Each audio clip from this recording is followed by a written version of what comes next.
Bonjour et bienvenue à tous pour cette nouvelle guidance concernant les énergies du mois d'avril 2023. Le jour où je vous fais cette guidance, nous sommes le 6 avril. C'est le jour de la pleine lune en Balance.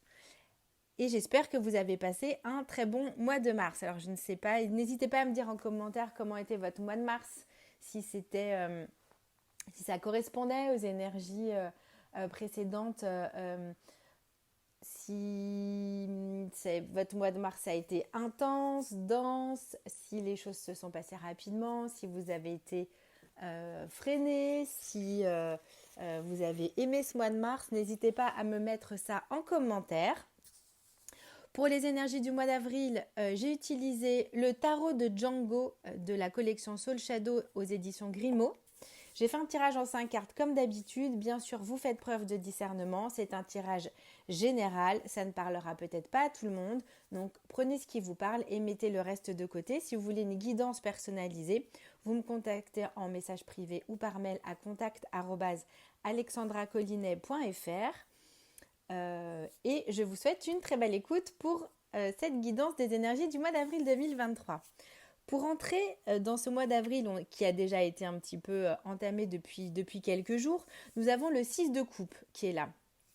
Donc on voit que nous entrons dans un mois d'avril où nous avons envie de retrouver une forme d'harmonie au niveau émotionnel. Nous avons envie de retrouver une harmonie au niveau des relations, au niveau des communications, retrouver des valeurs qui soient harmonieuses pour chacun, pour chacune. Donc il y a vraiment cette idée pour moi ici de retrouver aussi une forme de bonté, enfantine, c'est-à-dire y a cette envie dans ce chaos, hein, le mois de mars a quand même été très intense, très dense, très riche. Au niveau collectif, c'est quand même très euh, complexe, très chaud, je dirais, très tendu.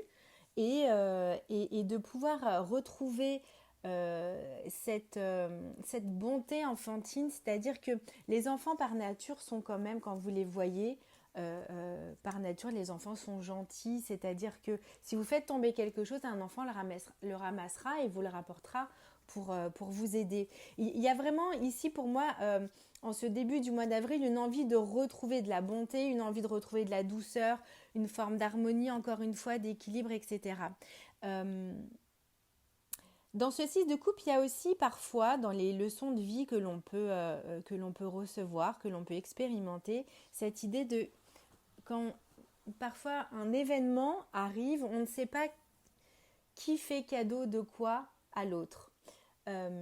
Et pour moi, il y a un petit peu de ça pour commencer en tout cas ce mois d'avril. Il y a cette idée que les leçons, les expérimentations plutôt que l'on fait de la vie, parfois, même si elles sont très très mal déguisées et très très mal emballées, il y a cette idée de cadeau réciproque, en fait, que ce soit avec quelqu'un, que ce soit dans une situation, encore une fois, qui peut être confortable ou inconfortable, mais il y a cette idée d'échange, il y a cette idée de cadeau ou de bonté, c'est-à-dire que parfois on a un retour de bonté de la part de quelqu'un ou de la part de la vie, parce que soi-même on a fait preuve de bonté.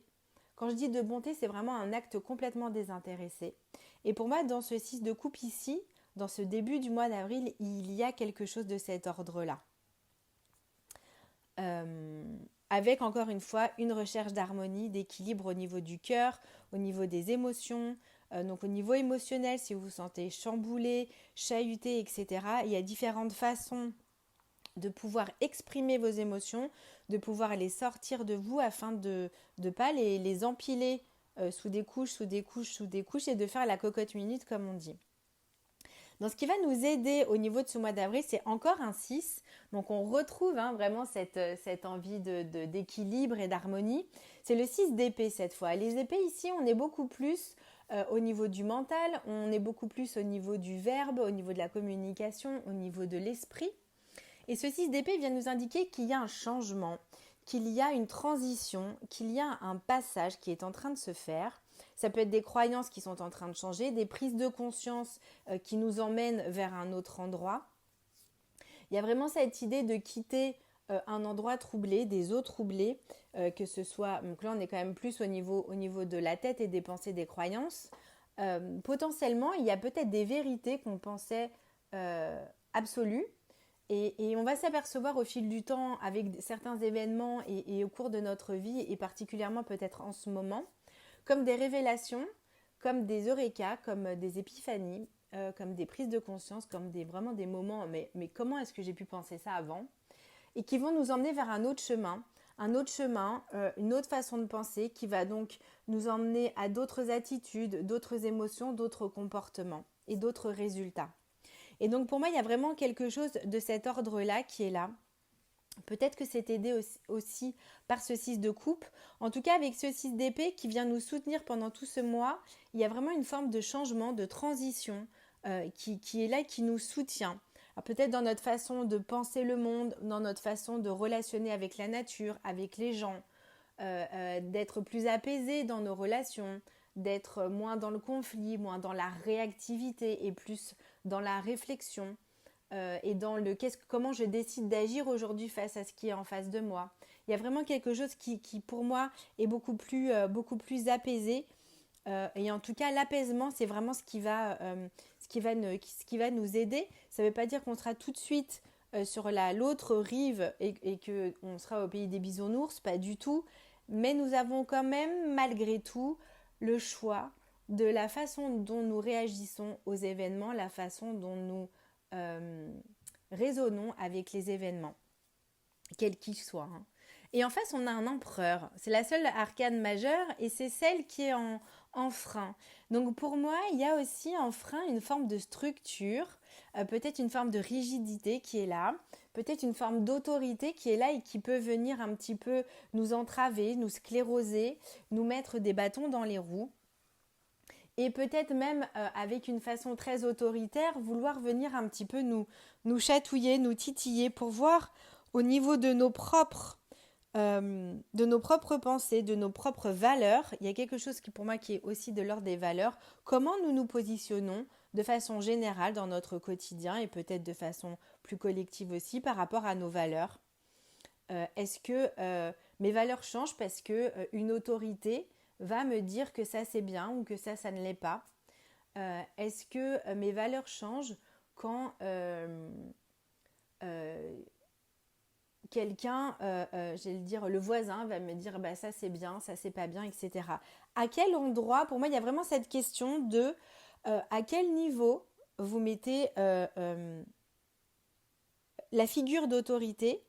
Oui, à quel curseur, je m'exprime peut-être pas très bien, mais à quel curseur vous placez la figure d'autorité et jusqu'où vous validez en fait les mots, les croyances, les vérités entre guillemets de cette figure d'autorité, qui ne sont pas forcément des vérités absolues. Il ne faut pas oublier que chaque vérité, chaque personne est un univers à part entière et donc chaque personne a sa propre vérité. Ça veut pas, il y a des vérités qui se rejoignent, mais nous avons chacun nos propres vérités. Donc personne n'a la vérité absolue. Mais à quel endroit vous mettez le curseur? En fait, quand je regarde cette carte, ça me fait penser à cette expérience. Je ne me souviens plus le nom au moment où je fais cette guidance. C'était une expérience qui a été faite dans les années après-guerre, je crois, pour comprendre après la Deuxième Guerre mondiale pourquoi certaines personnes obéissaient aux ordres, notamment par rapport aux personnes qui avaient soit des blouses blanches, soit des costumes militaires. Et ça a été reproduit dans une fausse émission de télé-réalité il y a pas si longtemps que ça, et les résultats étaient exactement les mêmes. Cette expérience, en fait, je me demande si c'est pas l'expérience de Milgram, mais je ne suis pas sûre du nom, à vérifier, où en fait les personnes devaient donner des coups de jus à une personne qui donnait une réponse, et quand la personne donnait, on posait une question de culture générale, quand la personne se trompait, elle recevait une décharge électrique. Et en fait, donc il y avait une personne qui était en blouse blanche scientifique qui validait, qui disait appuyer sur le bouton. Et la personne, l'expérience, c'était la personne qui devait appuyer sur le bouton faisait l'expérience. En face, la personne qui était sur le siège, et ça me fait penser à ce siège, était un acteur, et les personnes en blouse blanche aussi étaient des acteurs. Et la personne, en fait, appuyait, et c'était pour voir à quel moment, en sachant qu'il y avait des doses électriques qui étaient mortelles au bout d'un moment. Donc, on entendait la personne crier, etc. On la voyait trembler et tout. Et c'est le questionnement pour faire l'expérience, c'était à quel moment la personne prend sa valeur et son autorité personnelle comme valeur et autorité primordiale. C'est-à-dire à quel moment elle dit non, je ne peux pas faire ça à quelqu'un. À quel moment voyez. Et pour moi, cet empereur ici, là, en contre, il y a cette idée de comment je reprends ma propre souveraineté et à quel moment je dis stop, cela n'est pas humain, cela n'est pas possible, cela n'est pas... je refuse de faire ça, ou voilà. Pour moi, cet empereur, il correspond, je ne sais pas pourquoi, mais en tout cas, pour moi, cet empereur, il correspond vraiment à ça. C'est-à-dire à quel moment je décide que cela va contre moi-même, contre mes valeurs, et je dis stop. Voilà, et donc on revient sur cette histoire de curseur et de validité extérieure et d'autorité extérieure, à quel moment je suis moi-même, ma validité et mon autorité intérieure, et je suis moi-même maître de mes pensées, de poser mes limites et d'aller dans un sens ou dans un autre, dans ce que moi je juge correct et juste pour moi et pour le collectif. Au niveau du résultat, on a le 7 de bâton, donc c'est très intéressant parce qu'il y a cette histoire avec le 7 de bâton de tenir bon, il y a cette histoire d'affirmation, il y a cette histoire de rester ancré, de rester debout et de faire face potentiellement à des personnes, à des situations extérieures qui peuvent venir un petit peu nous chahuter, etc. Mais si c'est quelque chose que l'on sent aligné et juste pour soi, de tenir bon le vent, la barre, et de rester positionné fermement.